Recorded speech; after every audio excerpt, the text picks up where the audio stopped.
What's up, Bulls Nation? My name is Aiden, and welcome back to another video. Ladies and gentlemen, today we are going to be discussing Patrick Williams and whether or not the signs are there that he could potentially be dropped in the near future. Now, at the end of the day, Patrick Williams has had two very disappointing games, and again, I don't mean to be the bearer of bad news. I don't really mean to push on the, disaster class of what this season has been thus far, even in the win against the Raptors and the loss to the OKC Thunder. But in both those games, Patrick Williams has been very disappointing, and in one of those games, Patrick Williams barely saw the floor in the second half against the Raptors. Are the signs there for Patrick Williams? Can he find a way to build out of this type of situation and show to Bulls Nation, show to the coaching staff, show to everybody that may be losing faith in Patrick Williams that he can step up to the plate and deliver some big time points, big time moments, big time plays, big time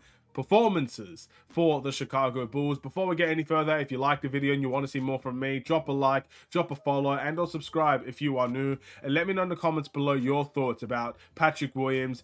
Will he be dropped anytime soon, and do you think he can recover from these two games? Now, again, Toronto game, barely saw the floor in the second half. Was very disappointing. I think he only took 5 shots. The game against OKC, in my opinion, was a little bit better because he was just missing his threes, but he was a little bit more aggressive in my eyes than what he was in this game against Toronto. Regardless of the facts, it's clear that there's competition for his place. Torrey Craig has looked fantastic in the last 2 games. Guys like Alex Caruso is looking for minutes to finish out games. He made very important plays towards the end, and he was in Patrick Williams' spot at the end of it, which we know for a fact is a given. Last season was the same. Alex Caruso ended games that Patrick Williams did not. Alex Caruso ended this game. Patrick Williams did not. So are there signs there? My answer is there should be signs there. Is there? I don't know. Should there be signs there? Yes. Again, competition for places. The center position should be fighting out to see who starts. We know Vucevic will start, but Andre Drummond should be knocking on the door. It should be the same for every position. But the power forward position is open.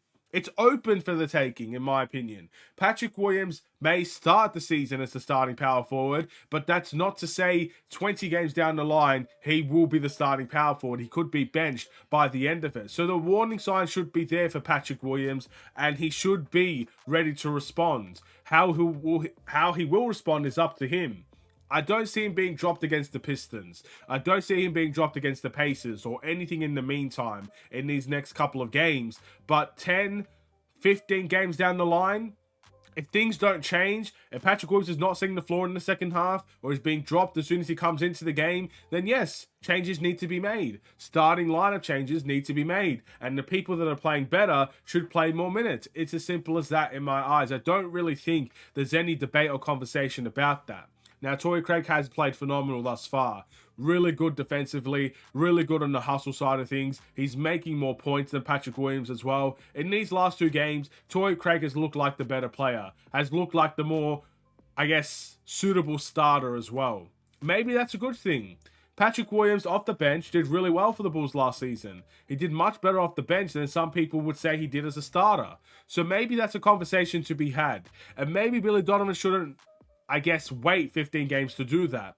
But unfortunately, I'm going to go with what Billy Donovan said. Billy Donovan said he's going to let these guys figure it out themselves. He's going to let these guys play it out before making these types of decisions. And I can't see Billy Donovan making this type of decision 3 games in. You know, you see Bulls fans, there's a lot of Bulls fans all over social media saying start this guy, start that guy, bench this guy, bench that guy. We know for a fact that's never going to happen. We know for a fact Billy Donovan will not be starting Alex Caruso every single game. We know for a fact that Billy Donovan won't be starting, guys like Andre Drummond any game. It just won't happen with the current team that we have. But in saying that, there are certain positions available. The power forward is one of them, and Patrick Williams has to respond. How I would like him to respond? Simple. Keep being aggressive. Keep being aggressive. The only thing, be aggressive. Go to the paint. Go to the line. Rebound aggressively. If you're going to make a move, make it decisively and show that aggression. Show your dominance. Be a physical presence in this Bulls team. I'm not asking Patrick Williams to drop 20 points a game. You know, maybe for a guy that wants 200 million, you should be asking Patrick Williams to drop 20 points a game and stuff of that nature. But that's not what I'm asking from Patrick Williams. I'm asking him to be aggressive every single night. And sometimes, most times, that is a struggle for Patrick Williams. And people don't see that inside of him. And if the Bulls coaching staff is starting to lose faith, then that is a problem as well. There is no way Patrick Williams should not be seeing the floor in the second half. But I feel like the reason that is happening is because the Bulls faithful, the coaching staff, the fans, the players, maybe there is some faith being lost in Patrick Williams. I hope not. I hope we can figure it out. I hope Patrick Williams can figure it out. And I hope in the next game against Detroit, he goes off and drops 30. Maybe that's what will happen. But a response is needed from Patrick Williams, just like the Bulls need to respond in this Raptors game. People are going to be looking at Patrick Williams now and saying, okay, we've seen, you've disappointed, time to respond. Let's see what we can bring to the table. In that way, I'm going to end this video here. Thank you for watching. Drop a like and a follow and or subscribe if you are new. No watch along for Detroit, unfortunately. Again, I'm going to keep on relaying that message. I'll see you in the watch along against the Pacers, most likely. Stay safe, stay healthy, stay tuned for more. Take care and peace.